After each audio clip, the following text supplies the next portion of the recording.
Pessoal, dá uma olhadinha no que a gente vai ver agora. Lembra que teve uma aula que eu comentei contigo que se tu pega uma substância pura e vai fazer a temperatura dela aumentar à medida que tu joga calor, em duas situações tu perceberia o gráfico se estabilizando. Nós já sabemos que nesses dois patamares para a substância pura está ocorrendo mudança de estado físico. Show! Em química até tu vê outros detalhes, né? Que quando mantém uma constante e a outra não, é azeotrópica ou eutética, né? Tem até mais detalhes lá na química, bem legal. Qual que é qual? Eu não lembro. Eutética. Uma fica constante e a outra não. Mas eu não sei qual que é qual.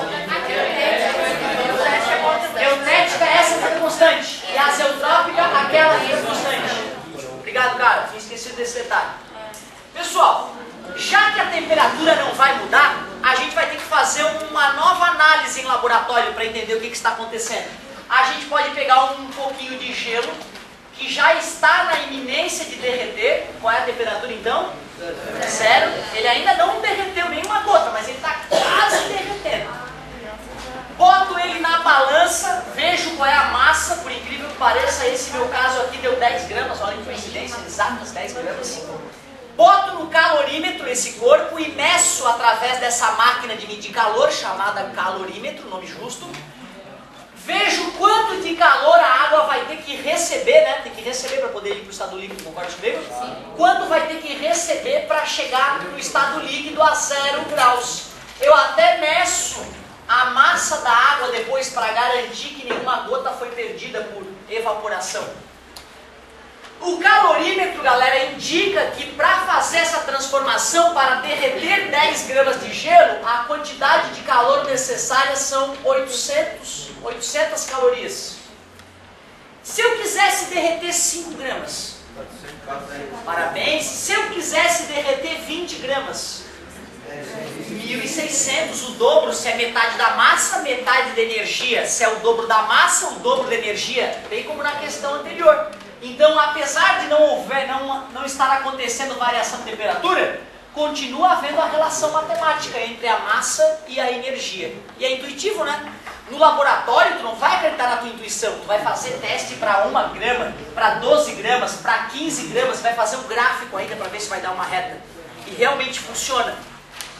Depois que o cara vê isso, basta ter uma ideia, né? Já sei.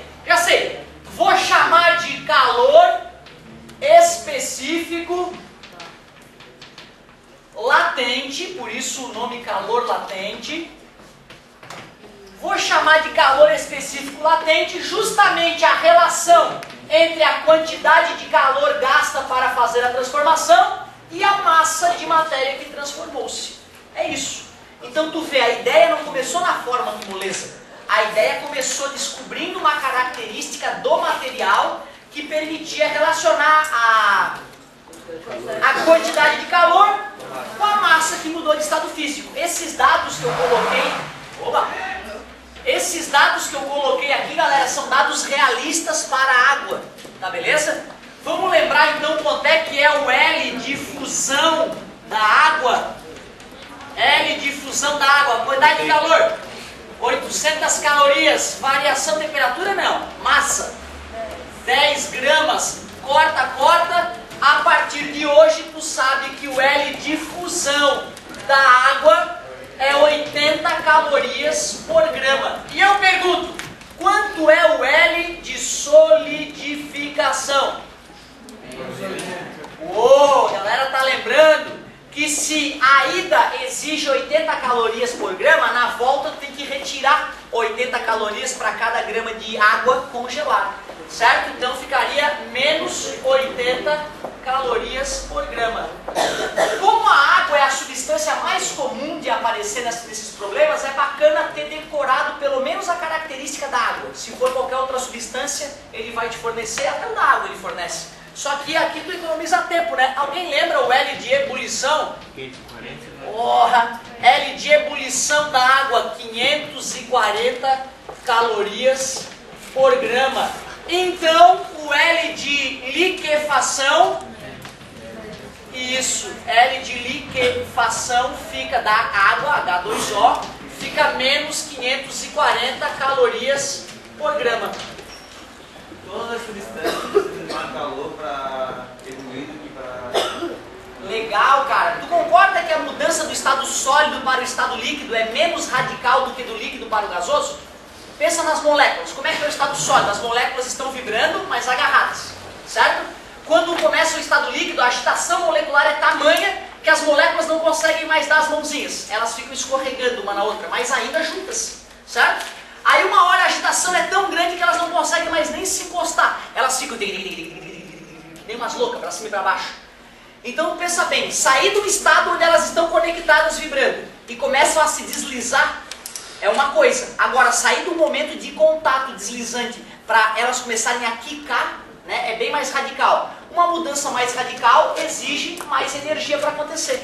Então sempre que tu for comparar o calor latente de fusão com o de ebulição vai dar sempre bem maior, certo? Porque é uma mudança mais radical. Boa pergunta, Eu cara. sei, porque sempre tem uma substância diferente.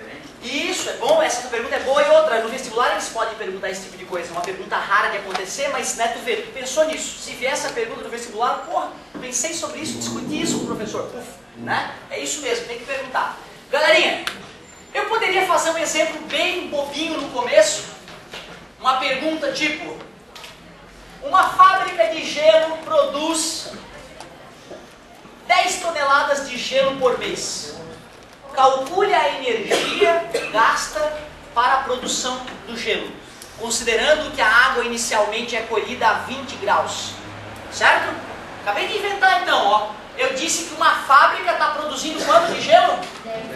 10 toneladas por mês. Eu disse que a temperatura inicial da água 20 graus Celsius, certo? E aí eu quero saber quanto que essa fábrica vai gastar de energia para fazer essa produção. Se a fábrica começa com a temperatura em 20 graus Celsius, primeiro eu vou ter que esfriar o gelo, não é isso? E para esfriar o gelo, que macete ou que moleza?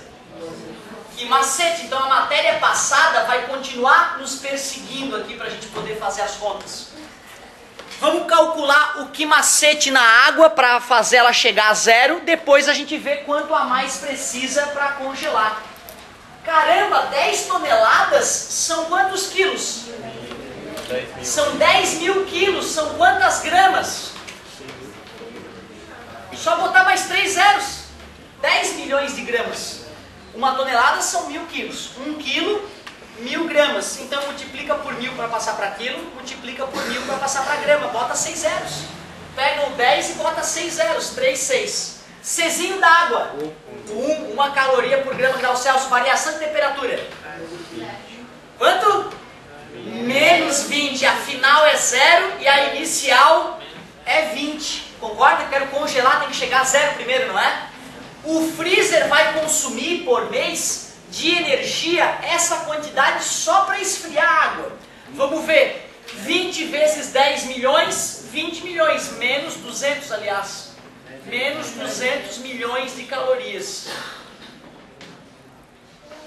Tu não pode ter medo do número grande. Ah, professor, ficou grande, mas não ficou mais difícil a conta. A gente só teve que contar 0 nos dedos. É só isso a energia? Não, ainda tem que congelar. Isso é só para resfriar a água. A conta de luz deve ser grande dessa empresa, hein? Que moleza! Agora é que entra a parte nova. Massa de água a ser congelada. 10 milhões de gramas. 10 vezes 10 na 6, já que vai faltar quadro aqui. E o L? O L é menos 80, porque eu quero solidificar.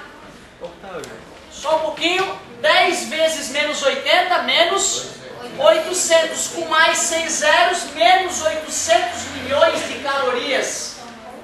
E aí, já que eu vou gastar menos 200 milhões de calorias para esfriar a água e menos 800 milhões de calorias para congelar, a quantidade de calor total é menos, dá para acreditar, 1 bilhão de calorias. Claro que a gente não mede mede em caloria a energia que vai ser usada, né? A gente mede geralmente em joule. O que não ia mudar muito, né? Tu dividir isso aí por 4, ia dar 250 milhões de joules, certo? Só que é em um mês, não é isso? Ah, é em um mês, então tem vários segundos para isso acontecer, né? Se tu divide pelos segundos que tem um mês, tu poderia calcular a potência que os transformadores dessa indústria precisam ter para receber a energia elétrica da rede, certo?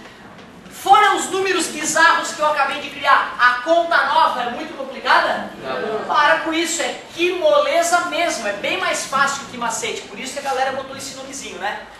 E a clássica é pegar a água no estado sólido e levar até o estado gasoso, um que macete, um que moleza, um que macete, um que moleza, e depois esquenta o vapor com o último que macete, 5 contas. E o segredinho, desenha 2 cubinhos de gelo, 2 pocinhas d'água, 2 nuvenzinhas de vapor, bota as temperaturas e sai praticando. Não é isso? Claro que assim, é raro no vestibular o cara pedir uma questão que exija tudo isso. Mas se tu sabe fazer tudo isso, fazer uma parte fica fácil. Não é isso? Vou arriscar um exemplozinho, um exercíciozinho para vocês ali, pra galera praticar já.